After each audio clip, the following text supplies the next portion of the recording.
하나님을 사랑하는 자, 곧 그의 뜻대로 부르심을 입은 자들에게는 모든 것이 합력하여 하나님이 미리 아신 자들을 또한 그 아들의 형상을 본받게 하기 위하여 미리 정하셨으니 이는 그로 많은 형제 중에서 맏아들이 되게 하려 하심이니라. 또 미리 정하신 그들을 또한 부르시고 부르신 그들을 또한 의롭다 하시고 의롭다 하신 그들을 또한 영화롭게 하셨느니라. 아멘.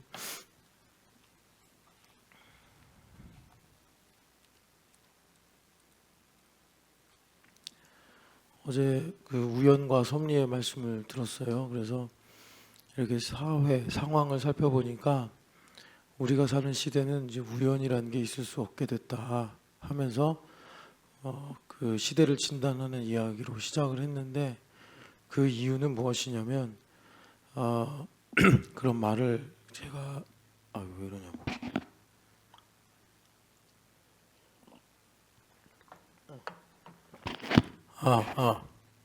이상하네. 자, 그래서 그런 말씀을 이제 예시로 드린 이유가 무엇이냐면 그런 거랑은 좀 성격은 달라요. 우리는 그러니까 이 세상이 어떻게 돌아가는지 그게 본질은 아니잖아요. 우리 하나님의 뜻이 무엇인지를 보는 게 중요한데, 그러니까 그만큼 마치 이 세상 사람들에게 우연이라는 것이 상실될 만큼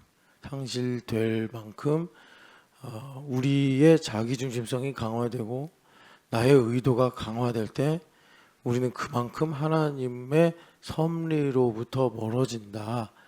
하나님의 섭리로부터 멀어진다라는 것만 말하면 좀 이제 실감이 덜 될 것 같아서, 이 섭리와 좀 비슷한 성격을 가지고 있는 우연을 가지고 이 시대에 보이지 않지만 우리의 생각이나 또 우리의 행동을 이렇게 제한하고 거의 강제한다 할 정도로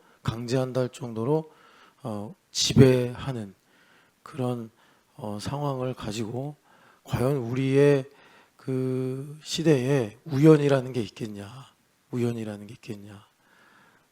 그렇게 진단을 하는 것처럼 섭리라는 게 있겠냐. 그러니까 불법이 성하여 사랑이 식어진다, 주님께서 말씀하셨는데, 그러니까 사랑도 본질적으로 보면은 상당히 우연과 유사한 성격이 있습니다. 그러니까 내가 주도적으로 할 수 없다라는 그런 본질적인 내용을 보면, 그러니까 불법이 성한다. 예수님께서 마태복음 24장에 말세의 이 현상을 딱 하나로 말씀하신 것이 자기 의도가 강해진다. 자기 뜻대로 행하려고 한다. 그 C.S. 루이스가 지옥이 어떤 곳이냐, 인간폐지라는 그 편집된 책에서 마지막 강연에 보면, 인간폐지란 인간이 어떤 행동과 말을 하게 되는데 그것에 대해서 내 생각이고 내 명령이고 내 바람이다 라는 것 외에 타당성을 말할 근거가 없는 세상에 오면 그게 지옥이 아니고 뭐겠냐라고 이제 우리한테 그러니까 우연성을 잃어버린 인간성이라고 해야 될까요? 그런 식으로 이제 이야기를 하는 거죠. 그래서 이 시대가 그렇게 이제 불법이 성해서 바울 사도가 표현한 것에 따르면 자기를 사랑하고가 1번, 그리고 2번이 돈을 사랑하고, 아마 그거죠. 그래서 조급해지고 사나워지고 무정해지고 이제 이런 말씀들, 배반하며 이런 것들.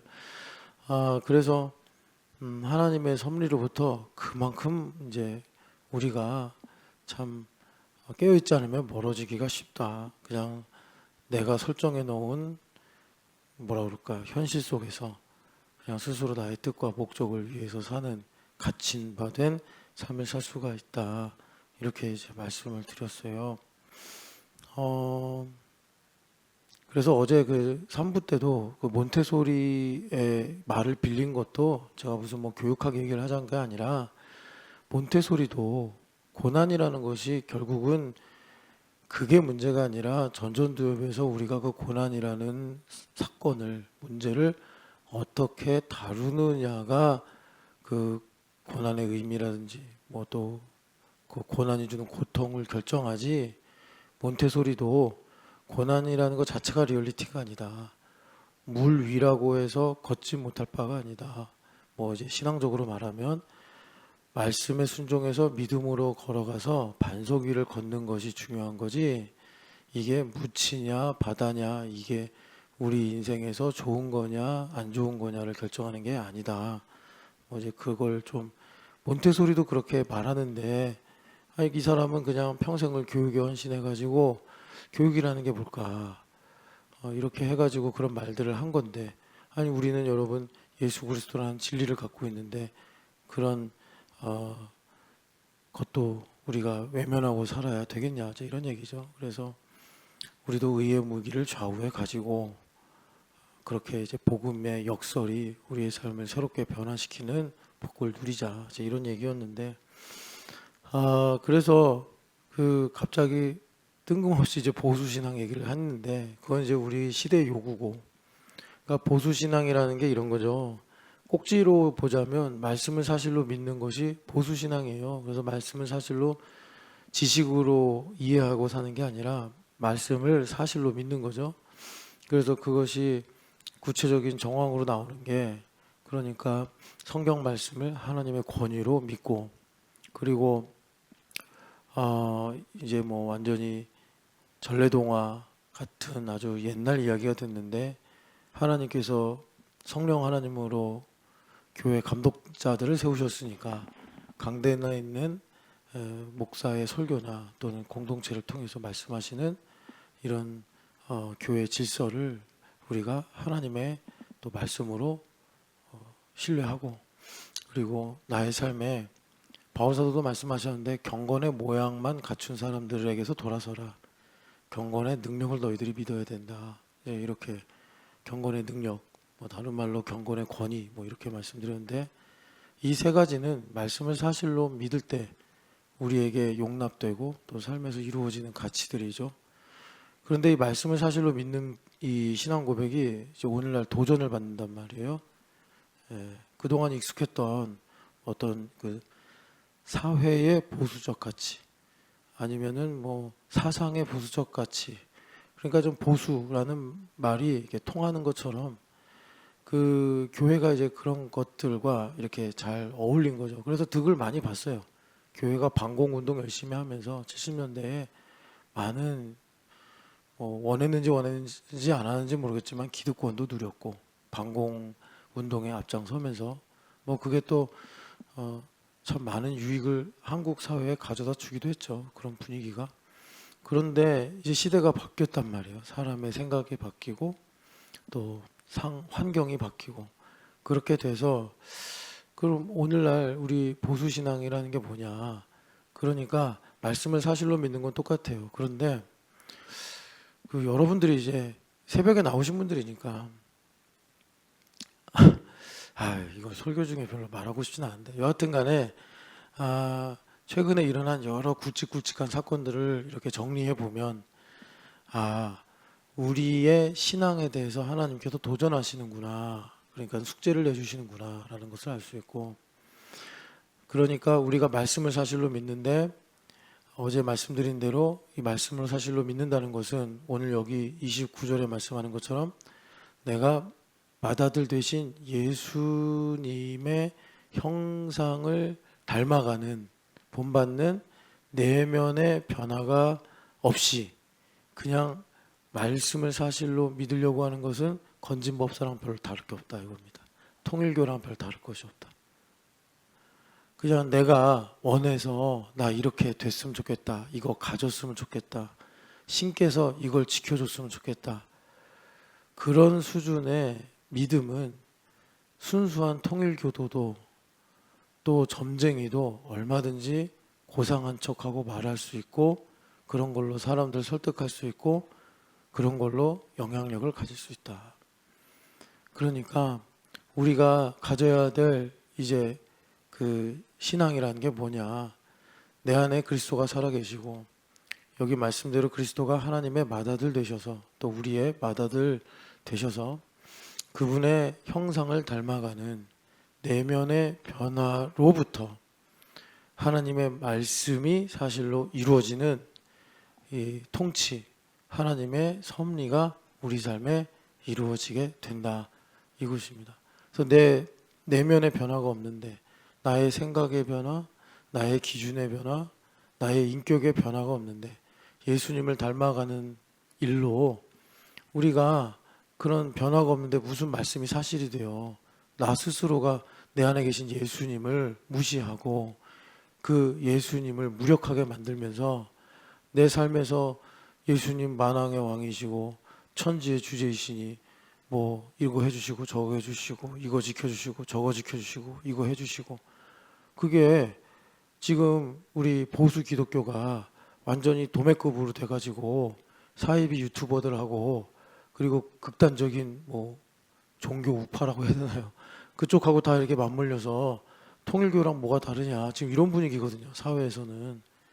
그러니까 우리가 이런 걸 보고서 더 억울하다 이렇게 말하는 것보다 하나님께서 이런 사회와 시대 속에서 우리에게 깨어 있으라고 하시며 말씀하시는 것이 뭐냐, 이걸 우리가 교회가 되어서 귀 있는 자가 되어서 성령 하나님께서 우리에게 하시는 말씀을 잘 들어야 된다. 그래서 우리가 제자도다 그러는데 이 제자도라는 것이 그러니까 성경 공부하는 게 아니란 말이에요. 성경 공부하는 게 아니고 제자도는 예수님께서 한마디로 말씀하신 것이 나를 따르라 이렇게 말씀하셨잖아요. 나를 따르라. 그랬더니 베드로가 그물과 배를 버려두고 예수님을 따랐다. 이렇게 제자도를 우리에게 말씀하신단 말이에요. 그러니까 오늘날 예수님을 따른다. 베드로는 예수님 가는 방향으로 마치 내비게이션이 지시하는 대로 운전하듯이 예수님께서 가는 곳마다 따라다니면 그러니까 베드로의 변화가 일어난 거죠. 내면의 변화가. 그러니까 베드로 이야기가 복음서에 많이 나오는 거예요. 원래 베드로 이름이 시몬인데 예수님께서 너를 개발하리라. 그래가지고 베드로의 인격이 어떻게 변화되는지를 우리가 복음서에서 여러 모양으로 보게 되는 것처럼 우리가 예수님을 따른다는 것은 오늘날 예수님께서 나의 내면을 변화시키는데 어떤 상황, 어떤 조건에 있더라도 그물과 배를 버려두고 그 일을 위해서 나를 드리고 나를 헌신하는 것이다. 그래서 이제 보수신앙의 좌표를 좀 말하자면 제자도로 말하면 나의 내면의 변화에 전적으로 헌신하는 것이다.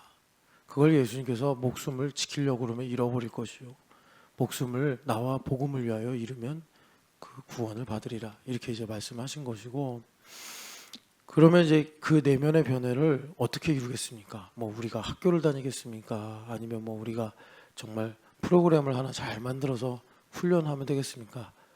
인간의 내면이라는 게 그렇게 바뀌지 않잖아요. 군대 3년, 뭐 요즘에 이제 2년으로 줄었다고 하는데 다녀와도 똑같잖아요. 옛날에 김남준 목사님이 저 대학원 때 자주 학교에 오셔서 말씀을 전해주셨는데 하루는 강의실에서 그러시더라고요. 여기서 기도 안 하는 신학생은 예순이 넘어도 기도 안 하는 목사요. 여기서 성경 안 읽고 맨날 노는 족구만 하는 신학생은 60이 넘어서도 여전히 족구하러 다니고 성경 안 읽다. 여기서 전도 열심히 하는 신학생은 60이 넘은 목사가 돼서도 열심히 전도하더라. 자기가 이렇게 목회를 한평생 하면서 그런 결과를 봤다. 이렇게 말씀하시더라고요. 그러니까 이 말은 매우 율법적이죠. 그러니까 니고데모가 한 것처럼 사람이 어떻게 어머니의 모태로 2번 들어갈 수 있습니까? 이제 그런 질문을 우리에게 이제 하신 거죠. 그러면서 본질적으로는 니네 목회 왜 하냐? 돈 벌려고 하냐? 이제 이렇게 질문을 하신 거예요. 그러니까 우리가 내면이 변화된다는 거는 사실 니고데모가 예수님한테 질문한 것처럼 매우 회의적이죠. 사람 잘 안 바뀌어요. 잘 안 바뀌는데 사람이 변화되는 복이 있죠. 그게 이제 제자가 되는 복입니다. 제자가 되는 복. 그래서 예수님께 우리가 저는 제자가 되겠습니다. 뭐 이런 식으로 우리가 이제 고백하고 제자 되기를 소망하고 그러면 주님은 계속 도전하세요. 도전하신다고. 나의 내면의 변화를 위해서. 그래서 우리의 내면을 바꾸는 거는 예수님의 생명이에요. 그래서 예수님의 생명을 가지고 사는 것을 우리가 다른 말로 거듭난다. 그러니까 뭘 좀 더 나은 사람으로 바꾸시려고 하는 게 아니라 아예 그냥 새로운 피조물로 매일마다 만드시는 거예요, 주님께서. 그러니까 옛사람을 안 벗으려고 하는 사람은 제자도의 길 위에 서 있으면 너무 힘든 거예요. 계속 나를 틀렸다고 하시는 것 같고, 또 너무 불편하고, 아니 조금 그냥 이렇게 더 나은 사람, 더 좋은 사람이 되게 하는 거는 좀 우리가 용납이 되는데, 아예 지우고 새로운 존재가 되게 하는 거는, 이게 이제 뭐 가치관이나 뭐 선택의 문제나 내가 호불호로 생각하는 대상으로 오면, 이건 뭐 이 하여튼 막 팔과 다리를 꺾는 것 같은 이제 그런 일로 오죠. 뭐 속 터지고 막 그러죠. 그런데 이걸 넘어서게 하는 것이, 그러니까 그리스도의 사랑이 강권한다고 고린도후서에 하나님의 은혜가 이걸 넘어서게 하는 거죠. 하나님의 은혜가 이것을 나에게 받아들이도록, 그러니까 자연스럽게 역사하셔서, 그러면 이제 그리스도의 생명이 어디서 오느냐? 교회가 되어서 연결되고 결합이 된 보이지 않는 힘줄과 마디를 통해 오는 거예요. 예. 그래서 제가 이렇게 여러분들을 보면서 안타까운 게 뭐냐면, 일단은 뭐 교회됨이나 제자도가 익히 들었다 하더라도 생소하죠, 사실은. 그런데 일단은 우리 교회 분위기가 좋고 이러니까 와가지고 신앙생활 하다가 뜨거운 맛을 보죠. 주님께서 연결되고 결합이 된 걸 통해서 하나님의 은혜를 주시니까, 아니 이걸 막 현실적으로 거듭나야 되는 거예요. 내가 좋아하던 것을 버려야 되고, 내가 소중하다는 것을 무가치하게 여겨야 되고. 성경 말씀이 다 그런 거 아니에요? 특별히 그런 제자도를 아주 미분하듯이 상세하게 보여주는 사람이 바울사도인데, 바울사도가 이러시잖아요. 정신없는 말을 하는도다. 정신없는 말이라는 게 뭐였어요? 이전에 자기가 중요하게 여기던 것을 여전히 자랑으로 여기고 소중하다고 말하는 것이 정신없는 말을 하는도다. 이제 이렇게 얘기하신 거 아니겠어요? 그러니까 그런 이제 일들을 경험하면, 그게 본인이 계획을 하든 본능적인 차원에서 감각적으로 대응을 하든, 어쨌든 이거 연결되고 결합이 되면 안 돼, 이러면 속 뒤집혀 해가지고 거리를 딱 두기 시작하더라고. 이게 안타까운 거예요. 왜 안타깝냐면, 변화가 안 돼서가 아니라, 저는 목사라니까요. 하나님 편이지만 저는 또 여러분들 잘 되길 바래요. 얼마나 힘들까. 딱 거리를 둬요, 모종에.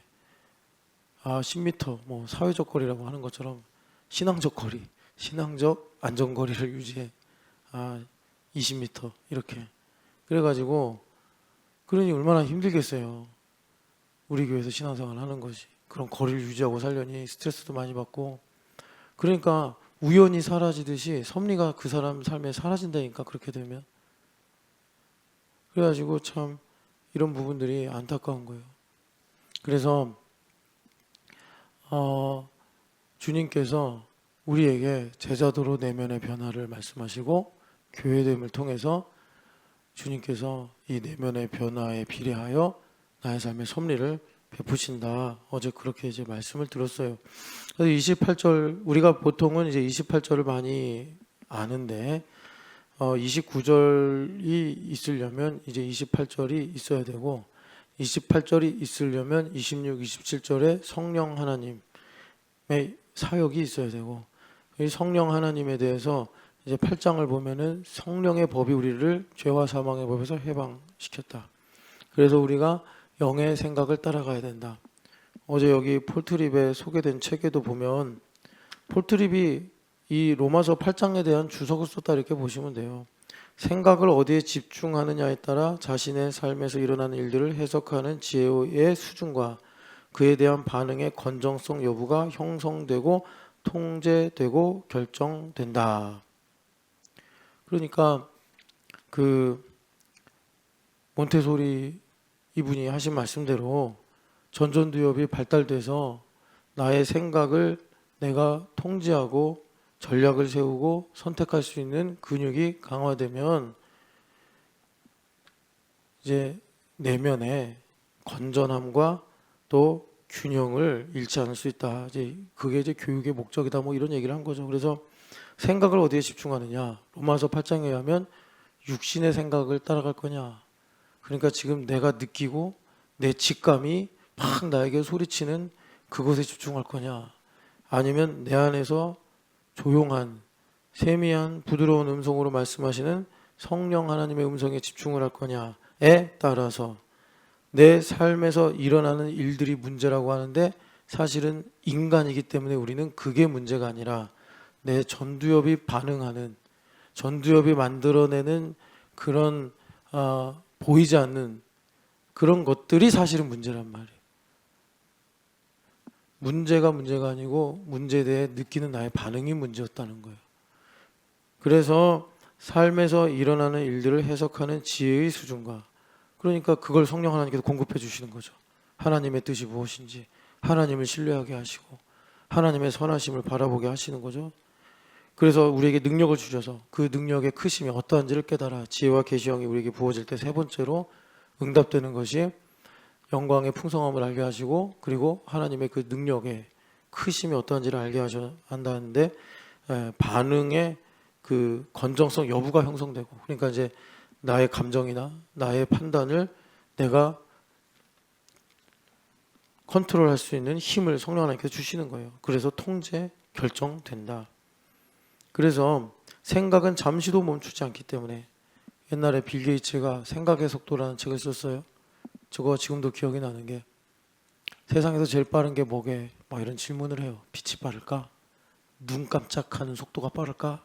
아니야. 생각의 속도야. 이렇게 이제 말씀을 했는데 생각은 잠시도 멈추지 않아. 그러니까 우리 몸이 다 잠을 잘 때도 꿈도 꾸고 이러는 거 아니겠어요? 그러니까 여러분 영의 생각을 따라가지 않으면 인생이 피곤한 거예요. 쓸데없는 생각을 많이 해서.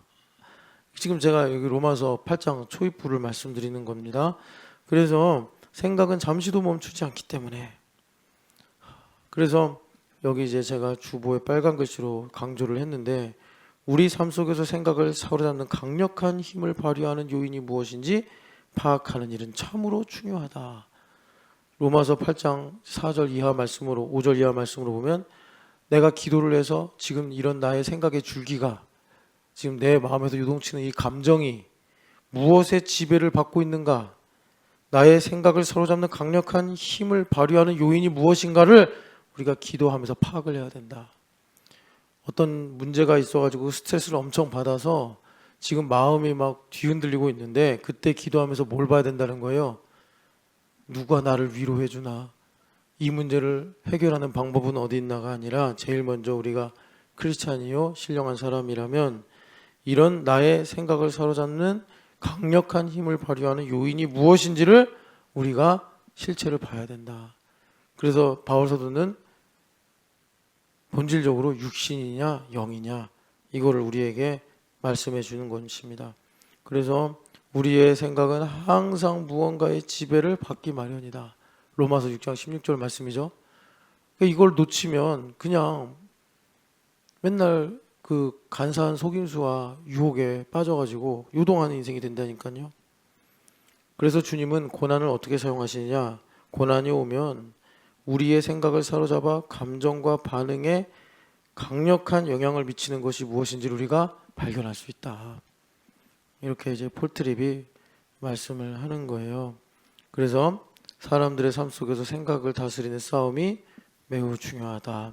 그래서 우리의 싸움은 내가 지금 육신의 생각을 따라가냐, 영의 생각을 따라가냐. 그래서 로마서 8장 9절에 보면 그래서 우리는 어떻게 해야 된다는 거예요. 영의 생각을 따라가야 한다.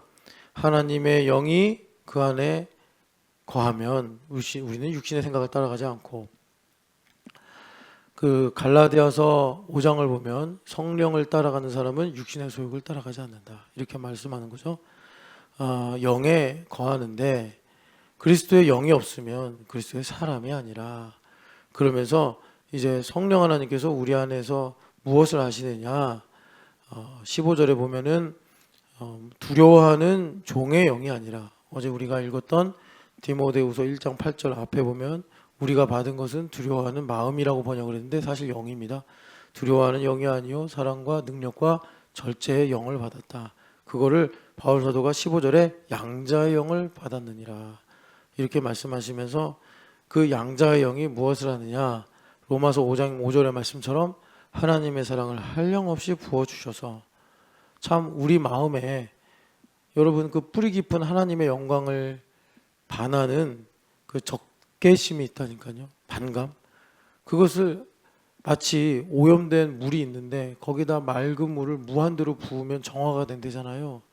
그런 것처럼 우리 마음에 하나님의 사랑을 한량없이 부어주셔서 내 마음의 오물과 같은 두려움, 의심, 욕심 뭐 이런 것들을 주님께서 생수의 강으로 하나님의 사랑으로 한량없이 부어주셔서 우리로 아빠, 아버지라 부르짖느니라 이렇게 말씀하시는 거예요. 그래서 이런 일들을 성령 하나님께서 우리 안에 오셔서 28절 보면은 우리가 알거니와 하나님을 사랑하는 자, 하나님을 사랑하는 자 이렇게 말씀합니다. 그러니까 여러분 이 말씀하고 같은 말씀이 고린도전서 2장 9절인데 하나님께서 사랑하시는 자 이렇게 거긴 표현해요. 여기는 하나님을 사랑하는 자. 그러니까 여러분 그 요한일서에서 말하잖아요. 우리가 하나님을 먼저 사랑한 것이 아니요 하나님께서 우리를 사랑하셨기 때문에 우리가 하나님을 사랑한다 이렇게 말한다고 하잖아요. 그럼 하나님을 사랑한다는 게 뭐죠? 하나님께로부터 난 자들을 사랑하는 거예요.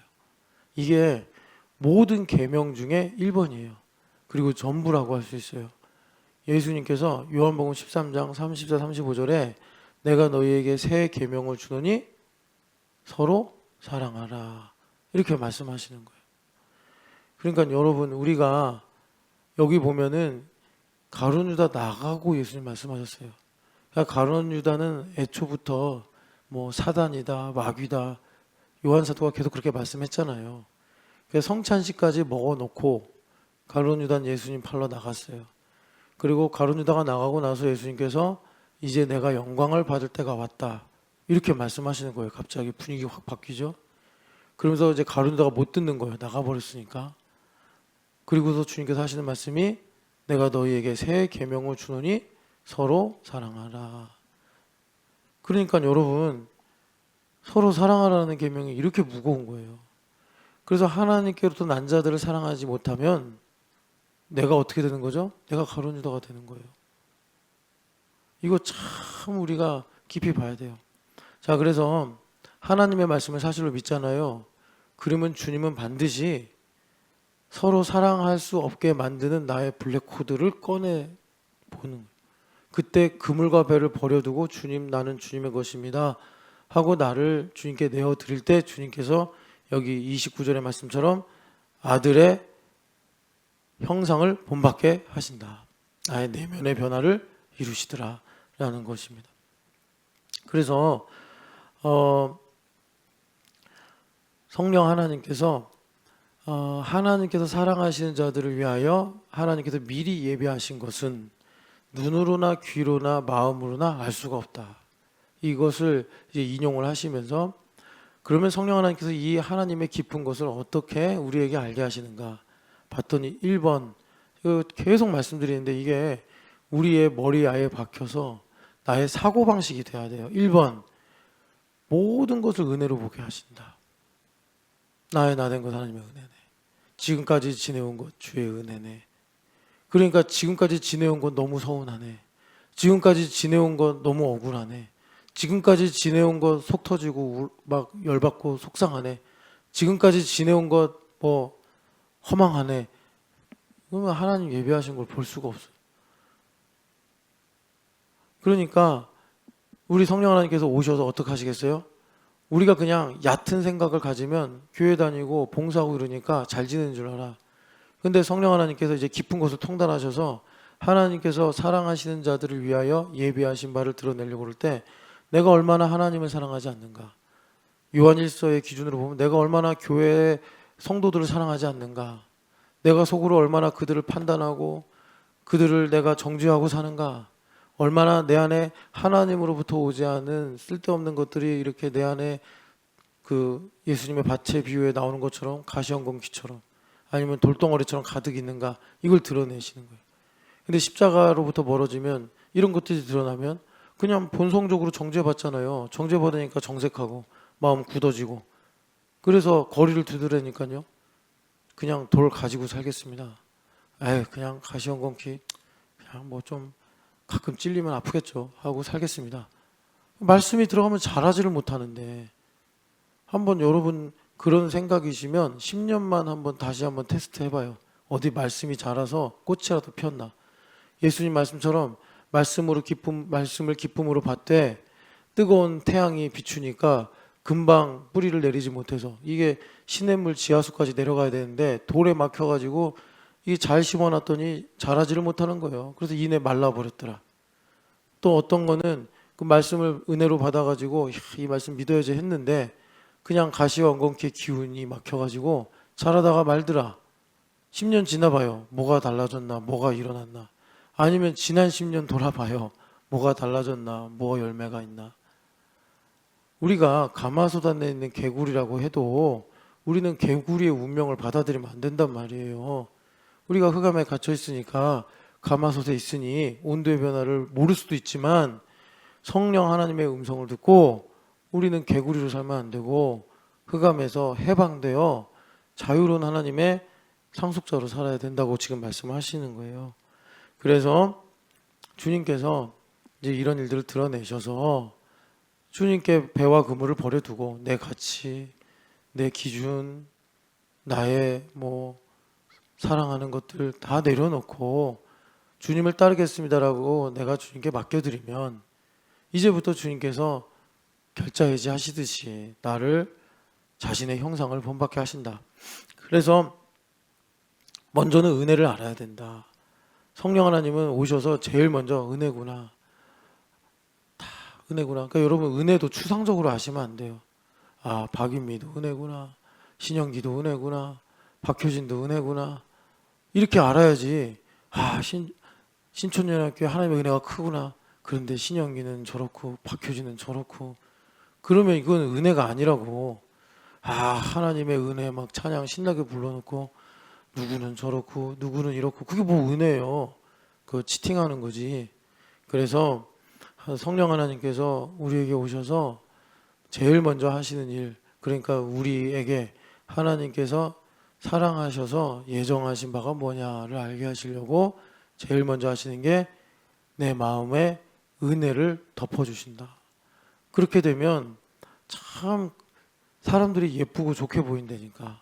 사람들이 막 험하고 위협적이고 조심해야 되고, 막 여러분, 물론 우리가 지혜롭게 말을 해야 되지만 지혜롭게 말하는 거하고 내가 내 주도성을 갖고서 말을 가려하는 거는 다른 문제입니다. 여러분, 혹시 말을 사람에 따라 가려하면서 이걸 지혜롭게 말한다고 생각하시면 안 돼요. 그러니까 불법이 성하여, 이 말씀이 뭔지를 우리가 잘 알아야 됩니다. 그래서 정말 제자로 헌신하지 않으면 성령 하나님을 따라 사는 건 상당히 피곤한 일이에요. 지금도 여러분, 사람에 따라 말을 가려해. 내가 데이터가 있으니까 A에게는 이 정도 말하고 B에게는 저렇게 말하고 C에게는 그렇게 말하고, 얼마나 피곤해요. 그 데이터 하나하나 내가 다 따져가지고 눈금 정확하게 말을 해야 되니까. 그런데 내가 성령 하나님을 의지하면 때에 맞는 말이 얼마나 아름답냐 하신 것처럼 생명 살리는 입술이 되어서 내 입술에서 축복의 샘물이 흘러나간다. 야고보서에서 말씀하는 거예요. 여러분, 그런 자유를 누리시기를 축복합니다. 그래서 먼저는 성령 하나님께서 우리 마음에 은혜구나, 다 은혜구나, 성경학교 때 있었던 일도 다 은혜구나, 먼저 우리에게 그런 마음을 주시는 거예요. 왜 은혜라고 하는 거예요? 다 하나님께로부터 온 거고, 우리 하나님은 절대적으로 선하신 분이니까. 그리고 나서 이제 그렇게 되면 주님께서 이제 시작 좀 해보자, 이렇게 하시는 거예요. 그게 뭐죠? 이제 영에 속한 일을 분별하게 된다. 주님께서 그렇게 영적인 지혜를 주셔서 명철, 분별하는 지혜를 주시는 거예요. 그래서 영에 속하지 않은 사람은 영에 속한 일을, 그러니까 육신에 속한 사람은 영에 속한 일을 어리석게 본다. 저렇게 왜 굳이 저렇게 교회 다녀야 돼? 저렇게까지 뭐 교회 매달려야 돼? 이렇게까지 내가 뭐 여러 가지를 감수하고 봉사해야 돼? 뭐 이런 질문들도 있을 것이고, 또 아무리 이게 하나님 뜻입니다 말을 해도 이 마음에 굳어져 가지고 뭐 이런 말 하죠. 머리로는 알겠는데 뭐 마음이 안 돼요. 여러분, 그런 말은요 그냥 주님께서 어리게 보시면 아, 네가 그렇게 어리구나 이렇게 할 수 있는데, 그런 말을 주님께서 나에게 이제 장성한 자의 믿음을 요구하실 때 그렇게 말하는 거는 상당히 예의가 없는 말입니다. 여러분, 그런 말은 가려서, 그런 건 진짜 하나님 앞에서 가려서 하셔야 돼요. 진정성이라는 게 참 좋긴 한데, 여러분 진정성 갖고 지옥 갈 거예요? 진정성 갖고 저주하러 들어갈 거예요? 여러분, 그 말이 무슨 말인지 좀 혼자서 좀 연구 좀 해보시고, 그런 말을 할 때가 되면 하지 마세요. 그런 말 머리로는 알겠는데 뭐 가슴이 안 돼. 정신 차려야지. 이 예수님이 십자가 앞에서 무슨 말을 하는 거냐고 우리가. 그러니까 여러분, 여하튼간에 성령 하나님께서 우리에게 오셔서 이제 영적인 일들을 분별하게 하신다. 그럼 영적인 일을 분별하게 되면은 어떻게 되느냐? 영적인 일을 분별하면 정죄를 안 받아요. 정죄를 안 받은 사람은 예수님처럼 우리 교회에서 제일 낮은 사람이 됩니다. 제일 낮은 사람이 돼서 여러분들이 별로 안 좋아하실 수 있는데, 그 사람에게 아무나 부탁할 수 있고, 그 사람에게 아무나 무슨 일이든지 이 일을 하자고 얘기할 수가 있어요. 그거는 아무나 부탁하는 게 아니라 사실은 예수님께서 그 사람을 내가 너희를 더 이상 종이라 하지 아니하고 친구라 하리라. 왜냐하면 내가 너에게 모든 것을 알게 하였기 때문이다. 거기에 이르게 되는 것입니다. 예수님께서 우리를 종으로 여기시면 우리 눈치를 보십니다. 쟤한테 이거 얘기해도 될까 말까. 그게 이제 우리 교회 성도들이 A라는 사람한테 저 사람한테는 이런 말 하면 안 돼. 저 사람은 이런 말 하는 거 싫어해. 이렇게 우리가 상호작용 속에 나름대로 룰을 만들어서 법칙을 세우는 거예요. 그렇게 몇 년만 지나가면 아주 편안하고 안전하게 살 수 있는 거예요. 그런데 예수님께서 이제 친구로 여기시면 그런 게 없어요. 이신전심이 돼가지고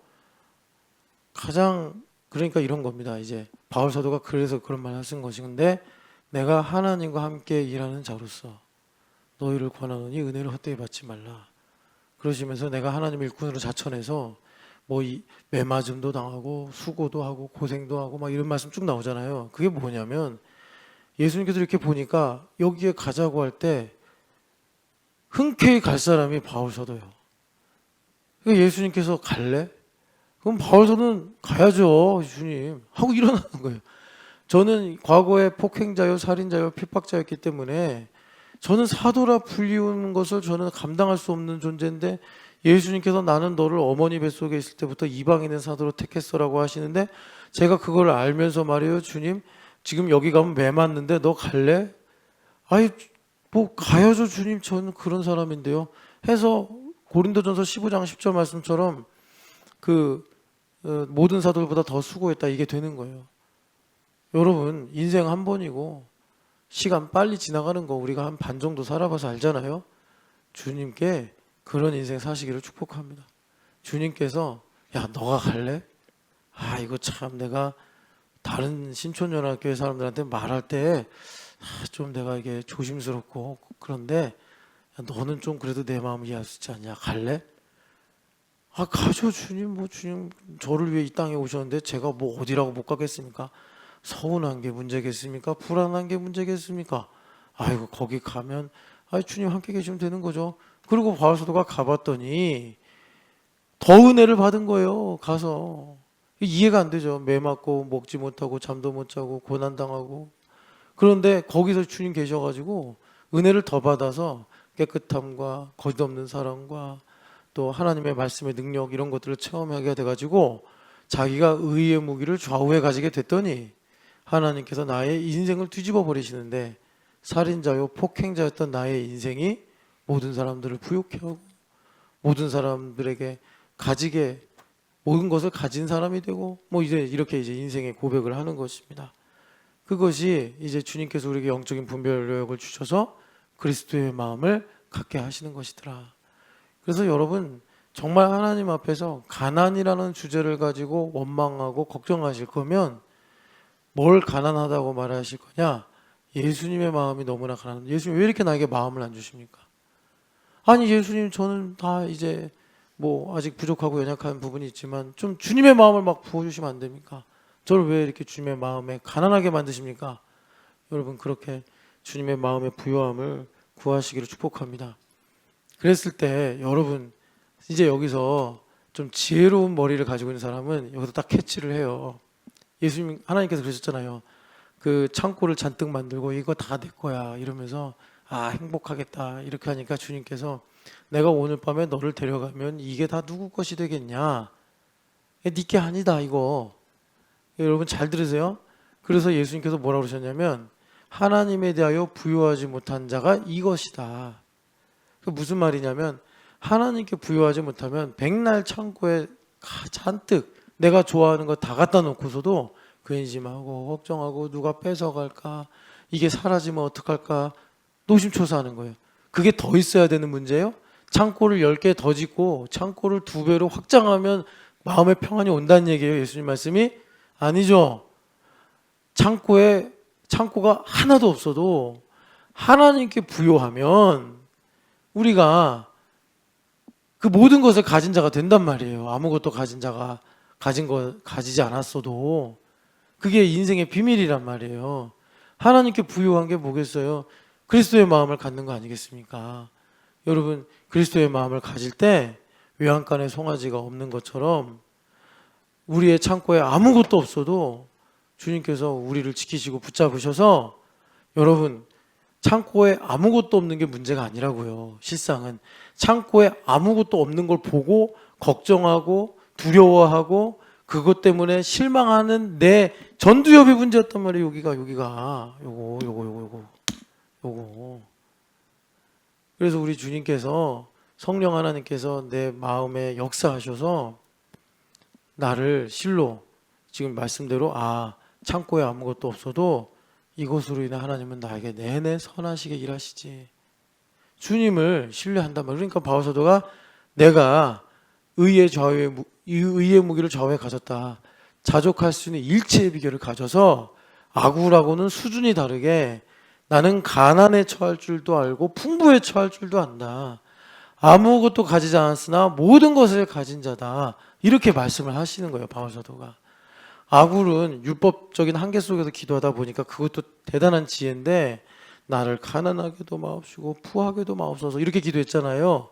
그런데 그것을 복음으로 우리가 기도하면 가난해도 저는 예수님, 나는 부하여도 예수님 이렇게 된다는 거예요.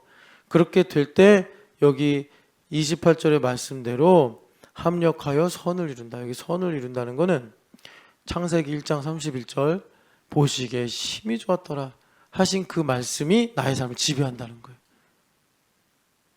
그러니까 여러분 내가 궁핍함에 처해도 보시기에 심히 좋았더라. 풍부에 처해도 보시기에 심히 좋았더라 란 말이에요. 연역적으로 가야 된다고. 계속 귀납적으로 외양간에는 송아지가 있어야 되고 포도나무에는 포도 열매가 있어야 되고 감람나무 열매가 있어야 되고 또 우리에는 양떼가 있어야지 보시기에 심히 좋았더라가 아니라는 거예요. 보시기에 심히 좋았더라의 중심이요 비결은 뭐냐 봤더니 예수 그리스도란 말이에요. 예수 그리스도.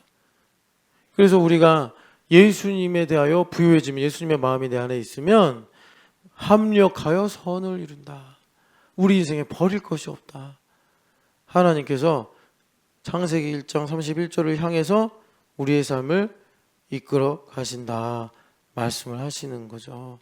그래서 여기 보면은 28절에 우리가 알거니와 하나님을 사랑하는 자 이퀄 부르심을 입은 자. 그런데 그 부르심을 입은 자가 여기 그의 뜻대로인데 왜 여기선 또 그의 뜻대로로 이어간 거거든요. 직역하면 그의 예정하심을 따라 이렇게 해야 돼요. 그의 예정하심을 따라 우리를 부르셨다. 그러니까 우리를 부르신 것은 예정하신 거기 때문에 바뀌지 않아요. 얼마나 감사해. 그죠? 하나님께서 우리를 택하신 것과 우리를 부르신 것, 우리에게 소명을 주신 거죠. 우리를 부르신 것은 예정하신 거래요. 바뀔 수 없어. 만약에 억지로 그걸 바꾸면은 지구의 역사가 다 바뀌어야 돼요. 지구 역사가. 예. 뭐 정말 작은 생물의 역사부터 시작해서 모든 뭐 인류 나라 뭐 역사가 다 바뀌어야 돼. 그러니까 그럴 수 없는 일이란 말이에요. 그래서 하나님의 예정하심을 따라 우리가 부르심을 받았는데 베드로후서 1장 10절 말씀 보면은 예수님을 아는 지식을 가지고 뭐 하래요? 택하심과 부르심을 굳게 해라 이렇게 말씀하는 거예요. 그래서 택하심이란 뭡니까? 하나님 나를 사랑하시기로 영원전에 작정하셔서 그러니까 우리가 거룩해지는 건요. 하나님께서 나를 사랑하시기로 작정하셨다는 믿음으로 내가 거룩해지는 거예요. 내가 거룩해지셔서 하나님 나를 사랑하시는 게 아니란 말이에요. 부모와 자식 간의 도리를 보면 알 수 있어요. 천륜이라고 하는 게 뭐예요? 안 바뀐다는 거 아닙니까? 부모가 자식을 사랑하는 거는. 자식이 날라리가 되더라도 부모님은 일편단심 그 자식을 편들고 사랑하신다고. 하나님 사랑이 그런 거예요. 우리가 참 엉터리로 살아도 우리 하나님께서 우리를 사랑하시기로 작정하신 그 계획을 안 바꾸신다고. 그래서 은혜를 안다는 건 뭐예요? 그러기 때문에 우리가 하나님 두려워하고 산다는 거예요. 은혜를 모르면 그럼 막 살아도 되겠네 이렇게 되는 거예요. 그 인간성의 문제죠. 그 인간성의 문제죠. 내가 은혜를 알면 하나님 앞에서 이제 내가 더 두렵고 떨리는 마음으로 살겠죠. 하나님 나를 영원전부터 사랑하시고 작정하셨는데 내가 그럼 함부로 살면 안 되겠구나 이렇게 되는 거죠. 그래서 택하심은 그것이고 예수님 뭐라고 하셨어요? 나는 내가 어디로부터 왔는지 알고 있다 이렇게 말씀하신 거예요. 그건 뭐예요? 하나님께로부터 왔잖아요. 예수님. 그러니까 아버지께서 나를 어떻게 사랑하는지 알고 있다. 그래서 예수님은 이 땅에 사시면서 참 힘들고 어지럽고 복잡한 상황도 있었지만 그분의 중심이 흔들리지 않은 건 자기가 어디로부터 온 걸 알고 있으니까. 우리도 예수님을 믿게 되면서 우리도 어디로부터 왔어요? 요한일서에서 말하잖아요. 하나님께로부터 왔다고. 하나님께로부터 난 자라 이렇게 말씀하잖아요. 그래서 하나님께로부터 난 자라는 것을 이번에 다니엘부 성경학교 주제처럼 신호탐험대 하나님의 신호를 보고 따라간대잖아요. 그 신호가 뭐예요? 하나님께로부터 난 자들을 사랑하고 사는 거예요. 그러니까 여러분 내가 너희에게 새 계명을 주노니 너희도 서로 사랑하라. 너희가 나를 주라고도 부르고 랍비라고도 부르는데 그래 맞다. 난 너의 주요 랍비다. 그런데 내가 여기서 효진이 발도 닦아주고 희만이 발도 닦아주고 우성이 발도 닦아줬다. 너도 나를 주라 부르고 랍비라 부르면 너도 똑같이 나처럼 희만이 발도 닦아주고 우성이 발도 닦아주고 상문이 발도 닦아줘라. 그러면 예수님께서 내 발을 닦아주는 게 돼요. 여러분 예수님께서 내 발 닦아주는 게 얼마나 좋은 거예요. 그죠? 그렇게 교회를 주님께서 구성하셨다고. 그래서 이걸 가리켜 내 몸이다 이렇게 하신 거예요. 그러니까 여러분 우리 주님께서 이렇게 우리에게 택하시면 굳게 하신다고. 굳게 하신다고. 그래 누가 와가지고 발 좀 닦아주쇼 그러면 승질 부리지 마시고 하나님께서 나에게 신호탐험대가 되게 하셔서 지금 나에게 너는 내 거다 라고 시그널을 보내시는구나. 신나게 닦아주세요. 오일도 좀 발라주시고 아이고 이거 발에 굳은 살이 많네 하면서 좀 이렇게 마사지 좀 해주시고 그럼 예수님께서도 내 발에 이렇게 오일도 발라주시고 그러시지 않겠습니까? 여러분 그런 큰 은혜를 우리가 누리고 살자라는 말씀이에요. 부르심은 뭐예요? 소명이라고 하잖아요. 내가 어떻게 살아야 될지 어디로 가야 할지 주님께서 우리에게 섭리로 알게 하시더라라는 것입니다. 그래서 하나님을 사랑하는 자 그러니까 하나님께서 먼저 사랑하신 사람들이죠. 그런 사람들에게는 부르심을 입은 자들로서 하나님의 예정하심 가운데 그의 인생의 모든 것이 보시기에 좋았더라 하신 그 약속을 향하여 나아가게 된다. 주님께서 우리에게 말씀을 하시는 거예요. 누구에 의해서요? 위에 26, 27절 성령 하나님에 의해서. 성령 하나님에 의해서. 그래서 우리 시대는요. 진짜 뭐 AI 시대다 그래서 뭐 수학 공부 시켜야 된다. 논리 공부 시켜야 된다 그러는데 그것보다 먼저 영의 사람이 돼야 돼요. 영의 사람. 신령한 사람이 돼야 돼요. 신령한 사람. 정말 엄청 도전이에요 이거 여러분. 엄청난 도전이에요. 너희들 신령한 사람 돼야 된다. 말하고 싶은데 이게 정치 얘기라서. 근데 이게 정치를 통해서도 하나님 말씀하시니까. 그러니까 지금 이제 전 대통령의 부인께서 자기가 되게 신령한 사람이라고 자부를 한다고. 논문이 신령한 주제예요. 그분들 세계. 이분 대단한 신학자예요, 여러분. 여러분들이 이거 좀 뭐 일부러 알아보실 필요는 없어요. 또 괜히 유튜브 보시면서 이상해. 저 유튜브로 본 거 아니라 이번에 특검을 한 검사들이 발표한 내용을 보고 제가 본 거예요. 사실 갖고. 여러분 유튜브 그만 보세요. 혹시 우리 어머님들, 아버님들 유튜브 그만 보세요. 유튜브 최고 시청자가 60, 70대 어른들이라는데 그만 보세요. 유튜브 찬양만 들으시고 그만 보세요. 그 유튜브 산에 가고 이러면 할아버지들 다 유튜브 켜놓고 이러고 다녀. 아 그러지 좀 마요. 기도하세요. 기도. 우리 어머니 아버님 유튜브 좀 그만 보고. 그래서 저기 우리 보고 신령한 사람이 돼야 되지 않겠냐. 우리가 양화인데, 우리가 하나님의 거룩한 사람들인데 거룩한 사람들이 신령한 사람이 안 되니까 지금 막 이상한 법사들이 자기들이 신령한 사람이라고 젊은이들의 멘토가 된다 그러고, 아우 죄다 그냥 무속 이야기예요. 지금 방송 보면. 우리 어떻게 돼야 되겠어요? 내가 진짜 신령한 사람이 돼서 너 미래를 알고 싶어 나한테 와 이렇게 해서 하나님의 섭리를 가르쳐주고 하나님의 예정하심이 뭔지 그래야 되지 않겠습니까? 우리 시대의 도전을 여러분 외면하지 마시고. 그리고 제가 참 여러분들 목회하면서 깨달은 건데 우리 신촌영학교는 진짜 신령한 DNA를 가진 사람들이 많아요. 제가 이거를 한 명 한 명 얘기해드리면 또 너무 이게 또 이렇게 큰 저기가 시험이 될까 봐 말을 못 하겠는데 진짜 우리 신촌영학교의 사람들은 신령한 다양한 DNA들을 가지고 있어. 그러니까 이거를 내가 받아들이고 성령 하나님의 사람이 되겠다 하면 정말 시대에 하나님께서 귀한 일꾼들로 우리 아이들이 공주 기독교 박물관 가서 들은 샤프 앨리스 선교사님처럼 아니면은 그 보딩 선교사님처럼 좀 윌리엄 선교사님처럼 양명학교를 세우신 윌리엄 선교사님처럼 이렇게 귀하게 쓰임 받을 수 있어요. 그 공주 지금 말하면 진짜 시골이잖아요. 시골. 거기서 진짜 우리나라 역사가 다 빚어졌다니까요. 내가 놀랐어요. 예, 거기서 물론 여기 이제 언더우드나 스크랜튼 여사 선교사님들도 열심히 하셨지만 여하튼 여러분 신령한 DNA를 가지고 하나님께 이 시대에 귀하게 쓰임받으시기를 축복합니다. 29절 그래서 주님께서 그 신령한 DNA가 뭐냐 봤더니 아들의 형상을 본받게 하는 것이다. 이렇게 말씀. 내 내면에 그리스도를 본받게, 그리스도의 형상이 나오는 거예요. 그리스도의 형상이.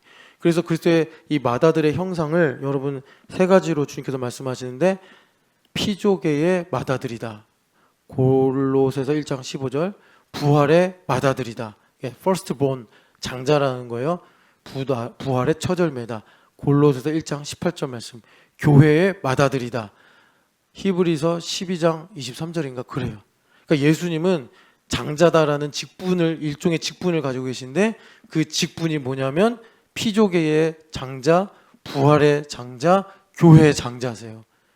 그러니까는 예수님의 맏아들의 형상을 우리가 본받아가면 만물통치, 피조계의 맏아들, 부활신앙, 부활의 맏아들, 교회의 퍼스트본, 그러니까 우리가 교회됨을 이루면서 하나님의 상속자가 되어가는 이 삶의 실효적인 섭리가 우리 가운데 나타나게 되더라라는 것입니다. 어렵게 말하면.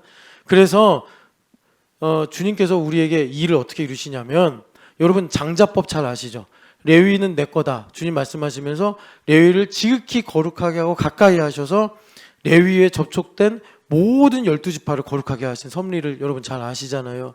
그것처럼 나를 맏아들의 형상을 본받게 하셔서 나와 연결된 피조계, 나와 연결된 나의 부활의 삶, 나와 연결된 교회 공동체를 주님께서 거룩하게 하시는 거예요. 나에게 뭘 요구하시는 거죠? 레위 지파처럼 가까이. 그래서 절대로 다른 불로 살지 못하게 하시고 주님께서 아들의 형상을 본받게 하셔서 우리로 하나님의 기업을 받게 하는 거예요. 그래서 장자 지파가 된 레위 지파는 기업이 없었잖아요. 너의 기업은 뭐냐? 성전이다. 그래서 우리를 그렇게 가까이 하셔서 우리에게 거룩의 초격차를 요구하시더라. 그것이 우리에게 구체적으로 어떻게 이루어진다고요? 예정하심을 따라 아들의 형상을 본받게 하신다. 그런데 여러분 아들의 형상을 본받고 나니까 어떻게 되죠? 나의 본질은 사라지고 예수 그리스도만 남나요? 아니에요. 진짜 희한한 일인데 내가 더 나다워져. 하나님께서 우리 각자를 고유하게 만드셨어요. 바꿀 수 없는, 비교할 수 없는 고유한, 여러분 산을 다녀봐요. 산마다 다 능선이 다르고 봉우리가 다르듯이 주님께서 우리 그렇게 아름답고 각자의 영광을 갖고 만드셨단 말이에요. 그것을 주님께서 하나의 코드가 되셔서 우리 안에 들어오셔가지고 예수 그리스도를 닮아가니까 원래 하나님의 그 거룩한 뜻이 우리의 삶에 회복되고 나타나게 되더라. 그래서 마지막 30절이 영화롭게 하셨느니라. 여러분, 이 영광의 찬송, 영광의 집이 되시기를 축복합니다. 오늘 기도하시면서 느끼십시오. 만물이 진동하고 있구나. 나라들이 진동하고 있구나. 그런 것들이, 중국이 전 세계 컨테이너 상선의 90%를 제패하고 미국은 60, 70년 전과 다르게 0.1% 군함 하나도 못 만드는 나라가 돼가지고 우리나라에 소고기 안 팔게. 제발 배 만드는 기술만 전해줘. 그래서 우리나라가 어제 보니까 마스가라고 아예 우리나라에서 모자를 만들었더라고요. Shipbuilding again great 이렇게 해가지고 여러분, 나라들이 진동하고 있습니다. 여러분, 하나님께 주님 제가 여기 있나이다. 저를 29절 맏아들의 형상을 본받게 하여 주시옵소서. 기도하는 새벽 되시기를 축복합니다. 사랑하는 하나님 아버지, 그렇습니다. 우리는 하나님 형편없고 연약하고 또 구제불능이 아니라 하나님의 맏아들의 형상을 본받는 존귀한 장자들의 모임에 들어가 있는 줄 믿습니다. 하나님 아버지, 피조개가 진동하고 있습니다. 하나님, 열방이 진동하고 있습니다. 내가 여기 있사오니 주님 나를 사용하여 주옵소서. 하나님께 아뢰는 이사야 같은 거룩의 초격차가 이루어지는 기도 올리게 하여 주시옵소서. 부활하신 예수님의 이름으로 기도합니다. 아멘.